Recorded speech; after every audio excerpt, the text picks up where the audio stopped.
नमस्कार, मैं मंजुली प्रधान और आप देख रहे हैं न्यूज लाइव।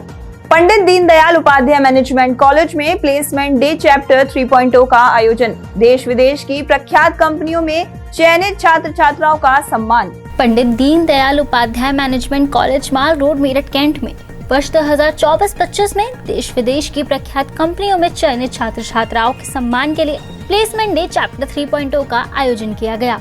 इस अवसर पर IIMT समूह के प्रबंध निदेशक डॉक्टर मयंक अग्रवाल ने चयनित छात्र छात्राओं को बधाई देते हुए कहा कि संस्थान प्रतिवर्ष देश विदेश की प्रख्यात कंपनियों को आमंत्रित करता है, जिससे छात्र छात्राओं को बेहतर अवसर मिल सके। विभिन्न कंपनियों में चयनित छात्र छात्राओं ने कहा कि संस्थान के शिक्षकों द्वारा प्रदान की गई शिक्षा और सहायक स्टाफ मैनेजमेंट के सहयोग को भुलाया नहीं जा सकता है। पंडित दीनदयाल उपाध्याय मैनेजमेंट कॉलेज के निदेशक डॉक्टर निर्देश वशिष्ठ और विभागाध्यक्ष डॉक्टर रॉबिन्स रस्तोगी ने ट्रॉफी प्रदान कर छात्र छात्राओं को सम्मानित किया। कार्यक्रम का संचालन आनंद स्टीफन एवं परामिता दास उकिल ने किया। आयोजन में Ruby Singh, Arjun Kishan, doctor Gaurav Sharma, Ashutosh Bhatnagar, doctor Devesh Gupta, doctor Pradeep Kumar, doctor Amit Sharma, Vimal Prasad, Shikha Manga, Vinod Kumar, चिराग जैन आदि ने सहयोग किया। IIMT अकेडमी के NCC कैडेट्स ने किया योग शिविर का आयोजन। बताए योग अभ्यास के लाभ। 70 यूपी बटालियन NCC के तत्वावधान में IIMT अकेडमी गंगानगर मेरठ की ओर से आभा मानव मंदिर वृद्धाश्रम पंचवटी कॉलोनी में योग शिविर का आयोजन किया गया। इस दौरान योग क्रियाओं और उनके लाभ की जानकारी दी गई। योग शिक्षक प्रत्यक्ष गुप्ता ने वरिष्ठ नागरिकों एवं NCC कैडेट्स के साथ विभिन्न प्रकार की योग क्रियाओं को संपन्न कराया और बढ़ती आयु के साथ खान पान, योग एवं स्वास्थ्य के प्रति सचेत रहने को कहा। योग शिविर में सूबेदार मेजर संजय कुमार, नायब सूबेदार अमित शर्मा, BHM विनोद कुमार, हवलदार सुभाष चंद्र, हवलदार कुलदीप सिंह, CHM जितेंद्र कुमार आदि उपस्थित रहे। IIMT अकेडमी की प्रधानाचार्य सीमा जैन ने इस आयोजन में सहयोग के लिए सभी का आभार व्यक्त किया। राम मंदिर में हवन पूजन के साथ हुए दूसरे दिन के अनुष्ठान। कल होगी राम दरबार की प्राण प्रतिष्ठा। अयोध्या के श्री राम मंदिर में प्राण प्रतिष्ठा उत्सव के दूसरे दिन पूजन, हवन और संस्कार आदि किए गए। राम मंदिर परिसर में निर्मित 21 छोटे मंदिरों में विभिन्न देवी देवताओं की मूर्तियां स्थापित की गई हैं, जिनकी प्राण प्रतिष्ठा का मुख्य अनुष्ठान कल होगा। इससे पूर्व आज वेदी पूजन, षोडश मातृका, सप्त मातृका, योगिनी पूजन, वास्तु पूजन, क्षेत्रपाल पूजन, सर्वतोभद्र पूजन, नवग्रह पूजन, यज्ञ कुंड संस्कार, अग्नि मंथन और यज्ञ कुंड में अग्नि स्थापन आदि आयोजन संपन्न हुए। इसके साथ ही अन्नाधिवास, देव स्नान, प्रसाद स्नान, शिखर स्नान, नगर भ्रमण, शय्याधिवास आदि अनुष्ठान भी किए गए।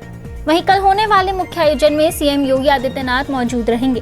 प्राण प्रतिष्ठा के बाद देवताओं का पूजन और भोग आरती आदि संपन्न होगी। ईरान में अगवा तीनों भारतीय बचाए गए। तेहरान पुलिस की कार्रवाई से मिली आजादी। ईरान में अगवा किए गए तीनों भारतीय नागरिकों को बचा लिया गया है। ईरान की अर्ध सरकारी मीडिया एजेंसी तस्नीम न्यूज और भारत में ईरानी दूतावास ने संबंध में जानकारी दी है। ये तीनों भारतीय पंजाब के रहने वाले हैं, जिन्हें एजेंट ने ऑस्ट्रेलिया भेजने का झांसा देकर ईरान पहुंचा दिया था। ईरान पहुंचते ही इन तीनों को अगवा कर लिया गया था। तस्नीम न्यूज के अनुसार ये तीनों भारतीय 1 मई से लापता थे और इन्हें दक्षिणी तेहरान के वरामीन में रखा गया था। इन तीनों भारतीय नागरिकों की पहचान संगरूर के हुसनप्रीत सिंह, SBS नगर के जसपाल सिंह और होशियारपुर के अमृतपाल सिंह के रूप में की गई है। दक्षिण कोरिया के राष्ट्रपति चुनाव में ली JMU की बड़ी जीत। PM मोदी ने दी बधाई। दक्षिण कोरिया में संपन्न विशेष राष्ट्रपति चुनाव में लिबरल डेमोक्रेटिक पार्टी के उम्मीदवार ली जेम्यूंग ने कंजर्वेटिव पार्टी के प्रत्याशी किम मुनसू को बड़े अंतर से हराकर जीत दर्ज कर ली है। विपक्षी डेमोक्रेटिक पार्टी का नेतृत्व कर रहे ली जेम्यूंग ने अपने चुनाव प्रचार को जनता का न्याय दिवस कहा था और यून सरकार को अलोकतांत्रिक मानसिकता, न्यायिक संस्थाओं की अवहेलना और जनता के अधिकारों का दमन करने वाला बताया था। दक्षिण कोरिया में विशेष चुनाव की जरूरत तब पड़ी जब पूर्व राष्ट्रपति यून सुक योल ने बीते 3 दिसंबर को मार्शल लॉ लागू कर दिया था। इसके बाद बीते अप्रैल में संवैधानिक न्यायालय ने यून को राष्ट्रपति पद से हटा दिया था और उनके खिलाफ देशद्रोह व सत्ता के दुरुपयोग के आपराधिक मुकदमे शुरू हुए थे। वहीं प्रधानमंत्री नरेंद्र मोदी ने एक्स पर पोस्ट में लिखा कि ली जिम्यांग को दक्षिण कोरिया के राष्ट्रपति चुने जाने पर बधाई। PM मोदी ने कहा कि विशेष रणनीतिक साझेदारी को और अधिक विस्तारित और मजबूत करने के लिए मिलकर काम करने की आशा है। घरेलू शेयर बाजार में फिर लौटी हरियाली। सेंसेक्स चढ़ा, निफ्टी भी उछला। घरेलू शेयर बाजार आज हरे निशान में खुला। ऑटो, फार्मास्यूटिकल्स और PSU बैंक शेयरों में खरीदारी से बाजार में तेजी आई। इस दौरान BSE सेंसेक्स 175 अंक की बढ़त के साथ 80,913 पर कारोबार करता नजर आया, तो वहीं निफ्टी 48 अंकों के उछाल के साथ 24,590 के लेवल पर पहुंच गया। वहीं वॉल स्ट्रीट में तेजी के चलते एशियाई बाजारों में भी मजबूती आई। इस दौरान एनवीडिया ने करीब 3% की बढ़त हासिल कर ली और लो मार्केट कैप के हिसाब से दुनिया की सबसे वैल्यूड कंपनी के रूप में माइक्रोसॉफ्ट को कुछ समय के लिए पीछे छोड़ दिया। अमेरिकी बाजार में डाउ जोन्स ने 200 अंकों तक बढ़त हासिल कर ली, जबकि नेस्केड 1% तक तेजी में रहा। सराफा बाजार में आई तेजी, सोने के दाम बढ़े, ऑल टाइम हाई पर पहुंची चांदी। गोल्ड रिटर्न्स के अनुसार घरेलू सराफा बाजार में सोने की कीमतों में आज उछाल देखने को मिला।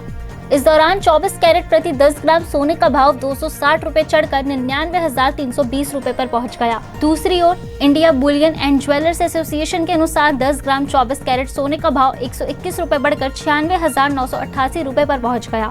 वहीं आधिकारिक वेबसाइट ibjarage.com के अनुसार 999 शुद्धता के सोने का भाव भी 96,988 रुपए प्रति 10 ग्राम दर्ज किया गया, जबकि 995 शुद्धता के सोने का रेट 96,600 रुपए प्रति 10 ग्राम रहा। वहीं चांदी के दाम आज अपने ऑल टाइम हाई पर पहुंच गए। 999 शुद्धता के चांदी का भाव 1,01,000 रुपए प्रति किलो रिकॉर्ड किया गया। आज के लिए बस इतना ही। कल फिर मिलेंगे देश दुनिया की नई जानकारियों के साथ। तब तक के लिए देखते रहिए और सब्सक्राइब करिए IIMT मीडिया।